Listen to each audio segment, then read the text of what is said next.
Okay, so thanks for having me. I'd just like to start out by saying, as Forrest mentioned, I am a lawyer by trade, but I also have a bachelor's degree in biology and a master's in environmental science. So to the extent that the past day or so has been talk about science behind this technology and advances in the metric software that supports it, I actually enjoy that type of work, and actually can understand some of it. So my hope is today, as I move into some legal considerations, that this discussion will equally have some cross-disciplinary appeal and relevance, or at the very least, you can tolerate my legalese as you eat breakfast. So here we go.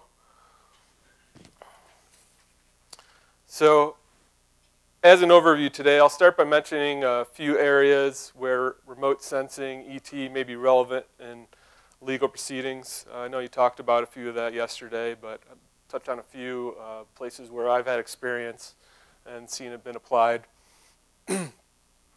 Next, I'll talk about the legal standards that are applied for admitting new scientific evidence and technology, such as ET analysis, into legal proceedings. And finally, I'll share an example of where I use remote sensing evidence to win a case. Overall, my objective with this presentation is to provide some insights into how new ET technology and essentially any other new technology can be used in a court of law, and to explain the standards that metric users and scientists and experts will need to be able to meet in order to admit such analysis into legal proceedings.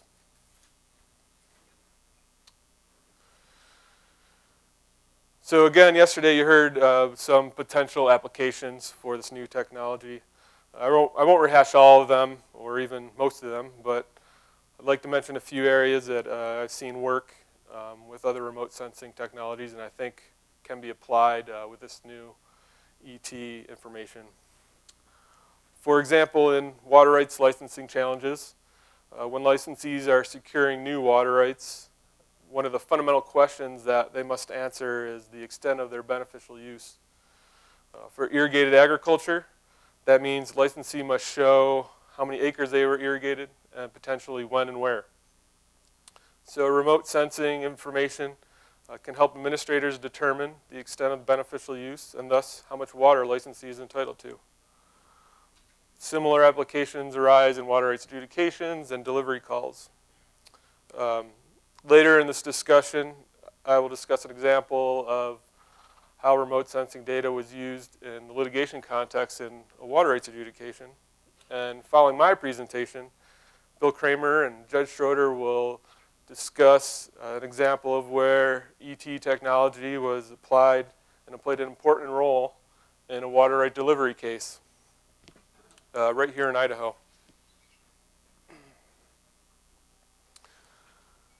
So in a legal proceeding, the decision maker, whether that's a judge, hearing officer, special master, or a jury, generally the decision maker can only consider evidence that's been properly admitted before it. If evidence is not properly admitted, the court won't consider it. Thus, if you intend to use analysis, remote sensing or otherwise, in a legal proceeding, you must make sure your analysis meets these standards set forth in the rules. In federal court, the admissibility of scientific evidence and expert testimony is governed by Federal Rule of Evidence 702. Although federal and state courts have different rules of evidence, many states' rules are tailored off of the federal rules, and so I'll be talking about this Federal Rule 702. But certainly be aware that depending on where you are, what court you're in, the rules may differ based on the rules of evidence or the court's interpretation of the same.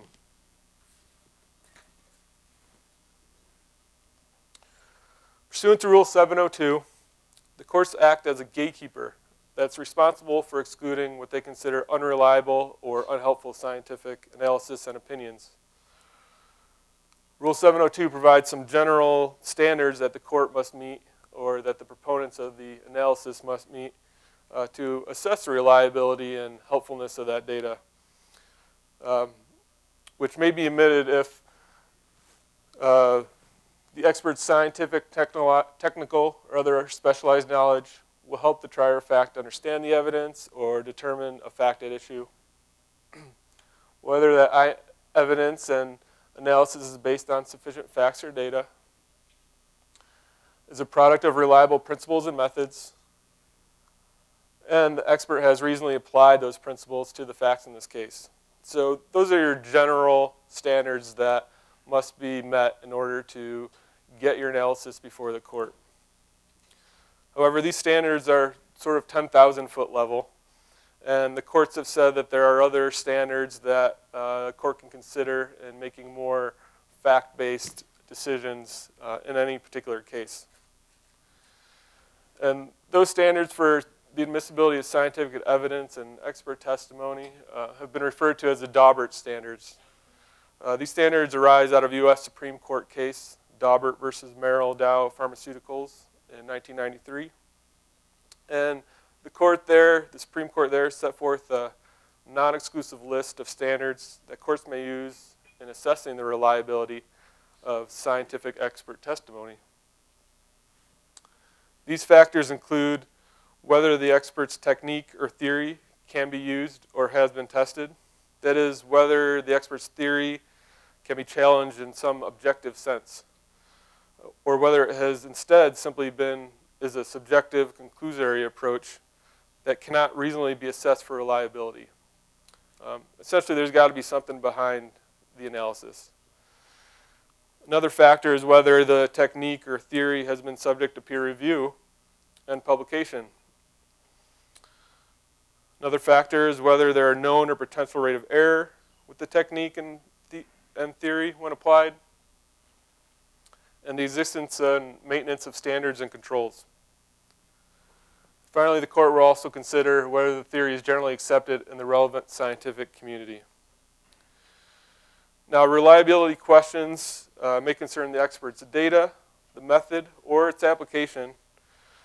The party offering the evidence must show that the method employed is scientifically sound and that the opinions are based on facts which satisfy Rule 702's reliability requirements. Under Daubert, if any of these steps renders the analysis unreliable, then the evidence and analysis can't be admitted. Therefore, if your work becomes part of a legal proceeding and you want to use your analysis, whether it's remote sensing ET analysis or otherwise, you should refer back to these factors and discuss the same with your client and your client's attorney, if you have one, to ensure that your analysis and your opinions will ultimately meet these standards so that all your hard work doesn't go for naught.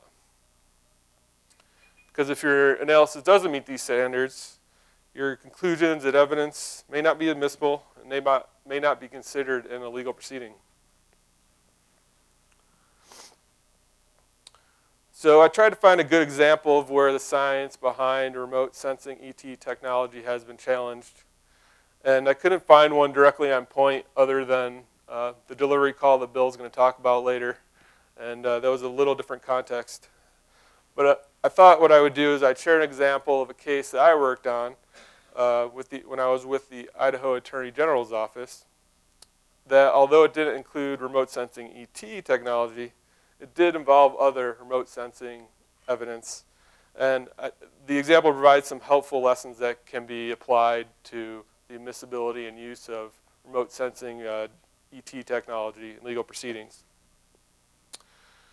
So in this case, there was a dispute between the Idaho Department of Water Resources and a water right claimant over how much acreage had been irrigated, and thus how much water the claimant was entitled to under its water right. So the department determined that the claimant was entitled to 324.5 acres, which equated to 1,134 acre feet. The claimant, on the other hand, claimed that it had irrigated the full extent of its property of 658 acres. Now, where the fun started was when we got into a battle of evidence. So in this picture on your left, the department's acreage determination was substantially based on color infrared aerial photography. And you see that on the left. Now, the different colors, as you probably know, they represent the surface cover's reflexivity in the near infrared portion of the spectrum. Highly reflective cover will show up in bright red. Less reflective cover will show up in black or gray. Because growing vegetation is more reflective than other sources, where there's other evidence of irrigation, so the department knows there's actually water being diverted out there, it generally assumes that the bright red means that there's irrigated acreage and water's being diverted out there. In this case, based on these infrared images, not just this one, but some other ones that showed the development of irrigation over time, the department determined that the water right claimant was only entitled to water right to cover the area shown here on the picture on the right, outlined in yellow.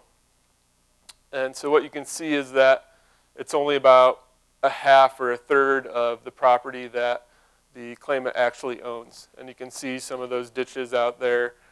That's also was the claimant's property.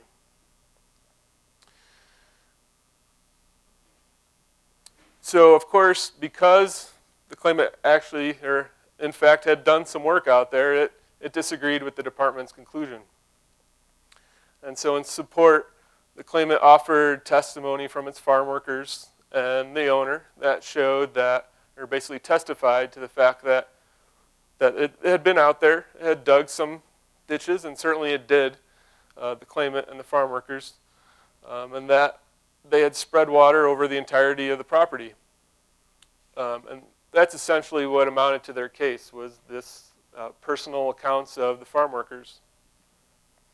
And the department didn't dispute that there were actually some ditches out there and that this guy had tried to water what we determined was essentially lava rock.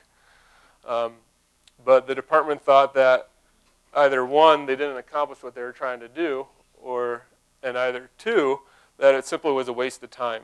So what we did, relying mainly on the infrared photography analysis, was go out there and we hired some more experts. One of the first experts we hired was a soil scientist. He went out there to this property, dug a bunch of ditches, looked at the soil composition, and what the conclusion he came to was that, like I said, this is essentially lava rock, and even if you threw water out there, you weren't growing anything useful. We also hired a rangeland ecologist. Now, what the rangeland ecologist did was go out there and he looked at some of these ditches, and what he found were that in the bottom of these ditches, or at least most of them, they were growing sagebrush. Now, one thing about sagebrush is that it doesn't tolerate a lot of water. In fact, if you want to kill sagebrush, you flood irrigate it and it dies. So based on his conclusion, sagebrush isn't going to flow or isn't going to grow in a ditch that's filled with water on a regular basis. He took it a step further, and what he did was he actually took core samples from some of these sagebrush, and apparently sagebrush are similar to redwoods and oaks and other trees in that they have growth rings and you can age them.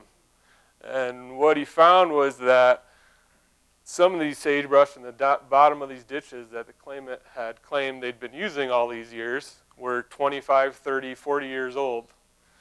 So he was confident that water hadn't flowed in any consistent manner down those ditches in that amount of time. We also employed some hydrological engineers, and what they did is, with the help from the department, went out there with some high-powered GPS equipment and actually took elevation measurements of the bottom and ditch sides of these ditches. And so we had we had an explanation of how high these ditches were moving through the topography. And basically what the data was telling us was that this farmer was trying to push water upstream, or up a hill, basically, which wasn't going to happen. The final expert that we used was a agriculture economist. And what he did was he looked at, because this water was fed by deep well water pumps, and he looked at the economies of how much it would cost to run these pumps to serve this property, and compared that to the amount of forage that the claimant could expect to get out of this lava rock watering. And his conclusion was essentially that there was no beneficial use because it would have cost this guy more water to pump than he would have got out of forage. So in the end, after two attempts at trial, the claimant essentially settled on the eve of the final trial. And he settled on essentially what the department had originally recommended, which was this outlined polygon originally based on the remote sensing infrared photography.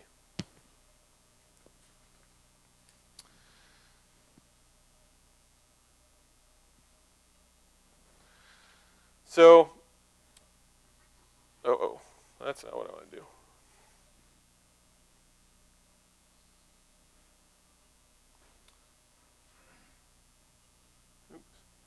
So I think the first lesson you can take away from this example is that there likely is a role for ET analysis and water rights and natural resources administration and litigation.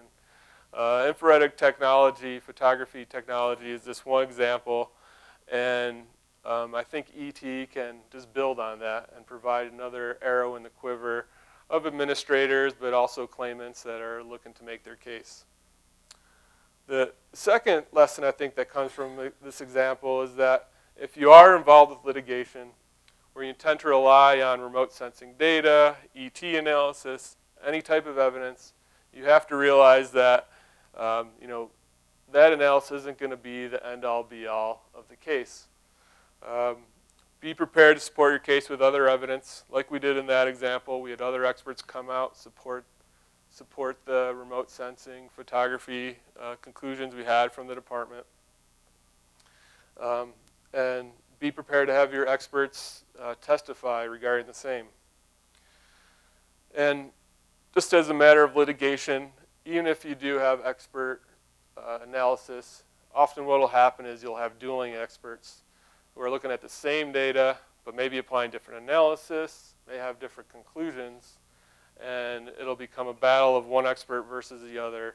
So you can't rely on just your expert to make your case for you, because there's most likely going to be someone on the other side of the table saying the exact opposite. And so in those cases, often what's the case is that it's this other stuff. It's the case of it on the whole that ends up swaying the decision maker. The third thing, as I discussed previously, I think if you are involved in litigation as user, developer of ET analysis or other remote sensing technology and work, keep the Rule 702 and Dauber standards in mind when you're preparing your analysis, when you're preparing an expert report for the litigation, and work with your client or client's attorney to make sure you're meeting all those elements so that ultimately your work can be used in litigation. And finally, be prepared to defend your analysis. Like I said, when there are dueling experts, you're likely to be put on the stand and you're going to be cross-examined, and they're going to try to shoot holes in your case, and you need to be ready to answer those questions and support your analysis. But if you are prepared to address those challenges and the science actually supports your analysis, you should be able to meet the admissibility standards and have your conclusions heard. So with that, I'm happy to take any questions that you might have.